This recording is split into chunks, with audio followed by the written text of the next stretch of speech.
At the beginning of the film, we are shown a gangster whom the entire city feared, but now it seemed like his reign was coming to an end. A new gang had risen in the city, spreading terror at an alarming rate. When the gangster heard about this, he became so enraged that he shoved a bangle into the mouth of the person delivering the news and slit his face from one side.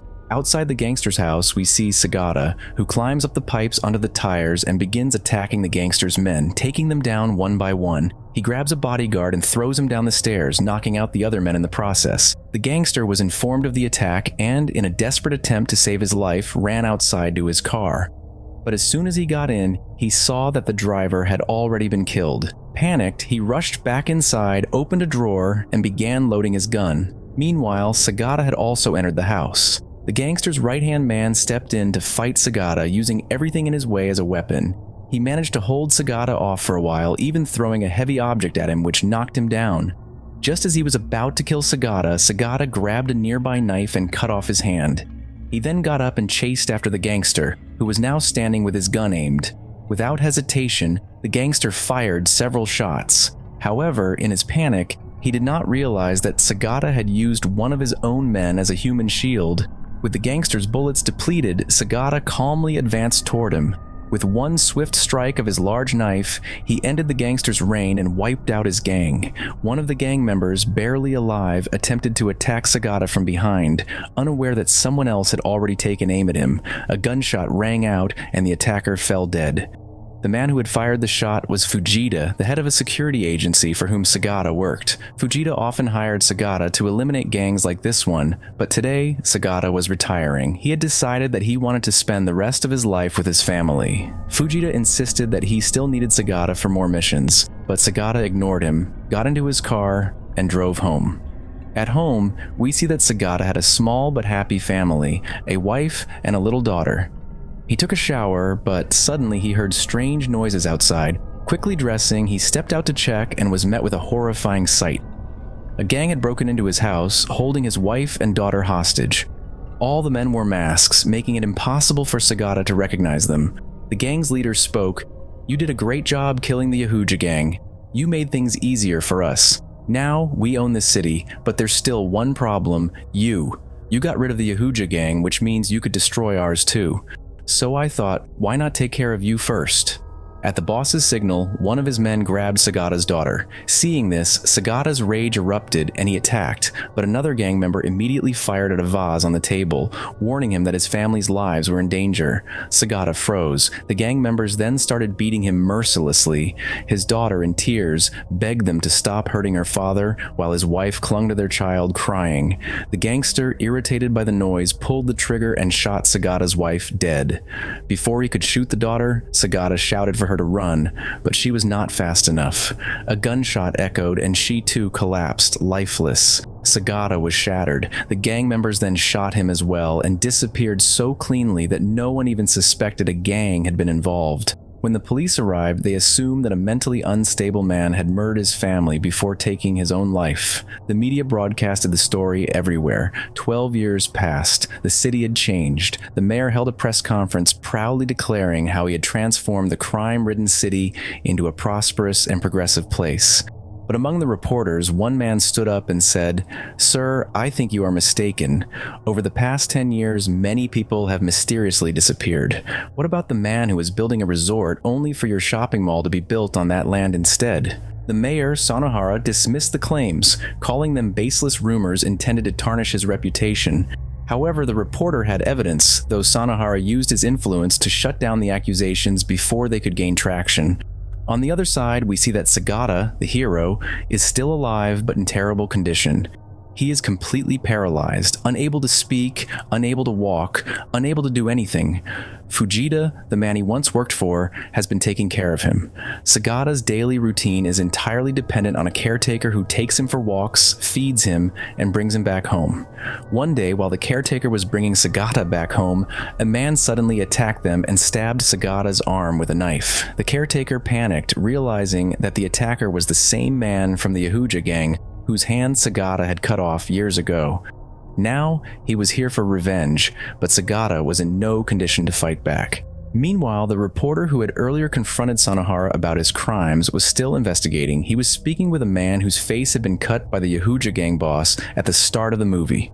This man knew everything about the crimes happening in the city.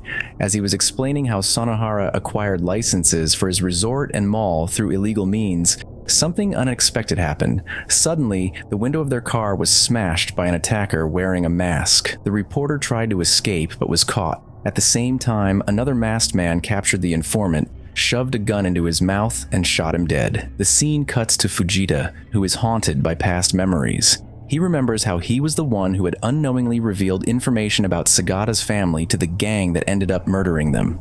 The guilt of this mistake still weighs heavily on him, which is why he now takes such good care of Sagata. Meanwhile, in a hospital, a police officer arrives to check on Sagata. He cleverly sends away the guards watching over him, and then, once alone, puts on a mask, revealing that he is part of the Kemangami gang, the same gang that killed Sagata's family. He prepares a lethal injection, filling it with poison before injecting it into Sagata's IV drip. Sagata watches him, his mind burning with rage. The fire of revenge rekindles his strength, and suddenly, his paralyzed body springs to life.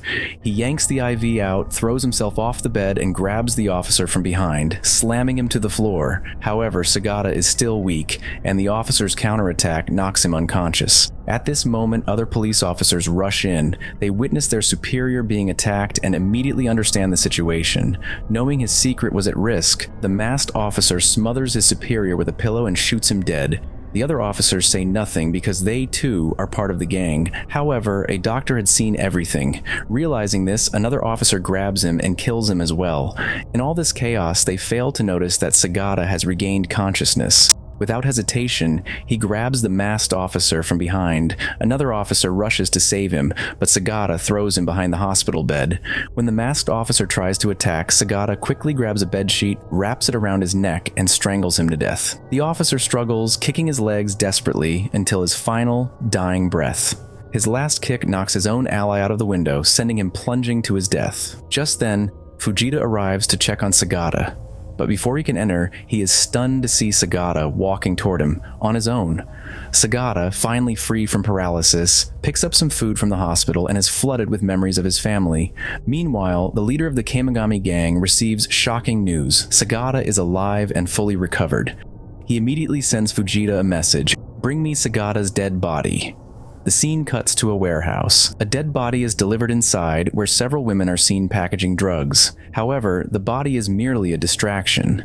Outside the warehouse, security footage captures Sagata fighting off guards, taking them down one by one. A watchman shoots at his car, killing Sagata's caretaker inside. Fujita also gets hit by bullets, but refusing to give up, he fights back, shooting his attacker dead. Inside, Sagata storms the factory, brutally taking down every man in his way. He fights relentlessly, slamming one man into a wall, throwing another to the ground, and defeating them all using their own weapons and tactics. At one point, an enemy uses a crane to throw Sagata into a machine, but Sagata counterattacks, slicing the man's throat with a knife. Another gangster, sitting on a conveyor belt, tries to shoot him, but Sagata makes a daring leap into the machine, seizing the man's gun and using it to kill him and his allies. But the fight isn't over. More enemies continue to attack, forcing Sagata to keep pushing forward. His rage fuels him. This is his moment of revenge against the Kemangami gang leader. At this moment, the gang leader, preparing himself for battle, injects himself with drugs to heighten his strength. Sagata finally reaches him, but the leader has already escaped. Before leaving, he presses a button on his phone, triggering a massive explosion that engulfs the entire building, with Sagata still inside.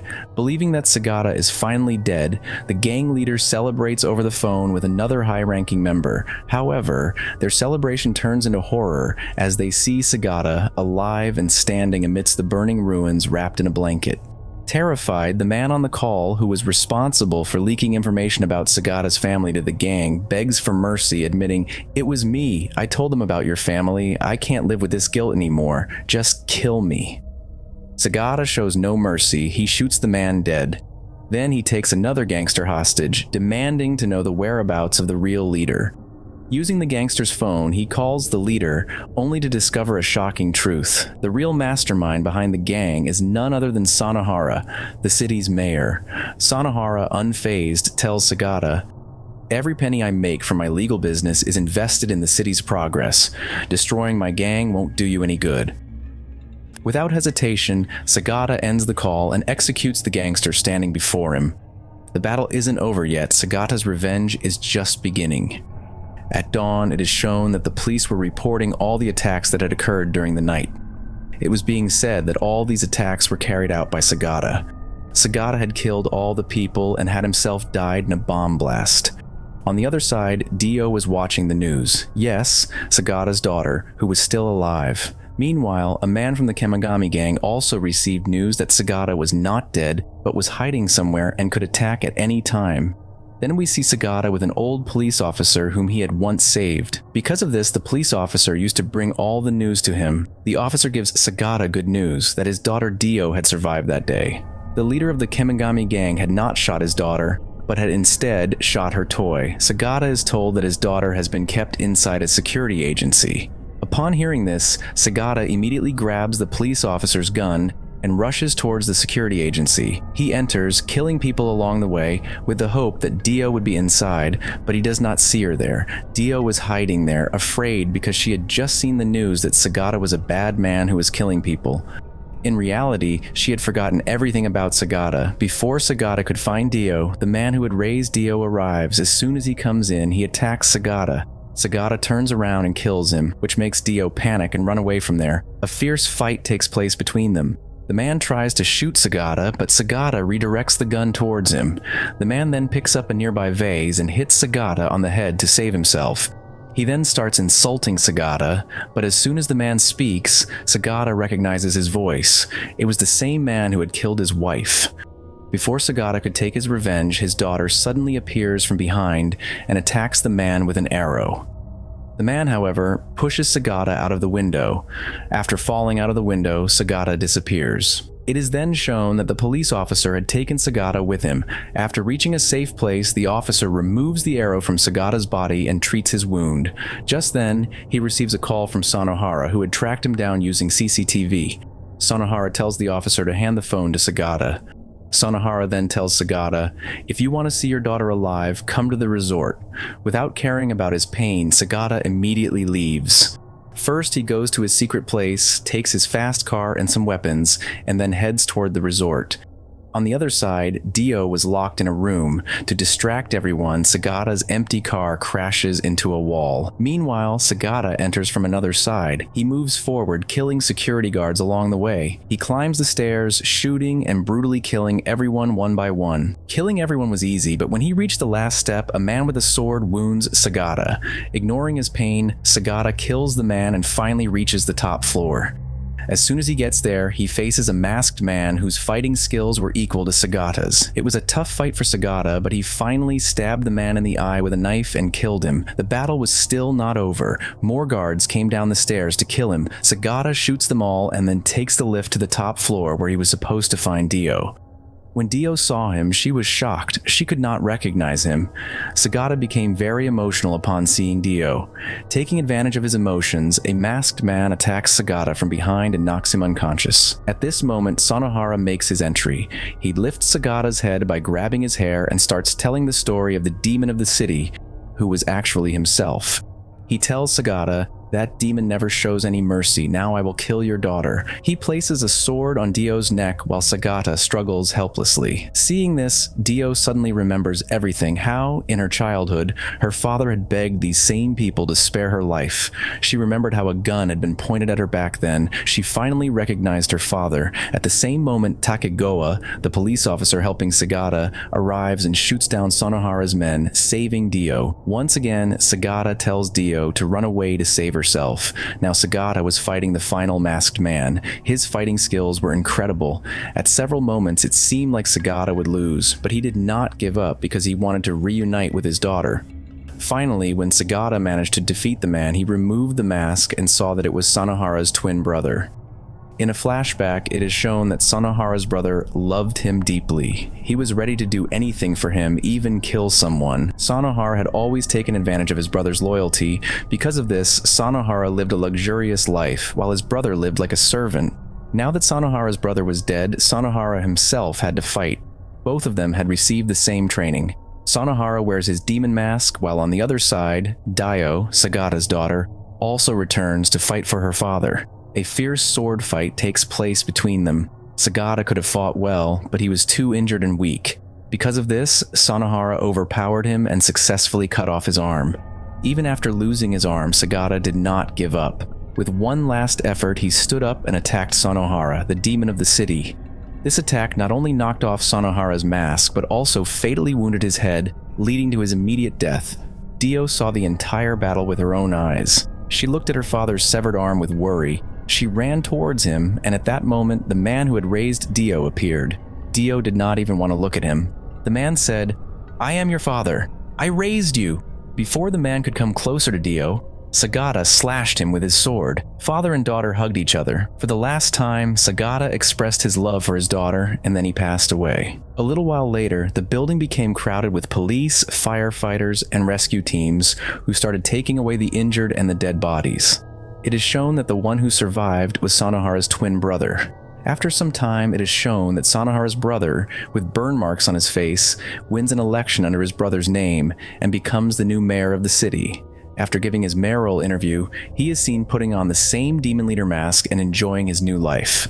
At that moment, Dio arrives. She shoots multiple arrows at him to take her revenge. She kills him and then drives away in her father's car.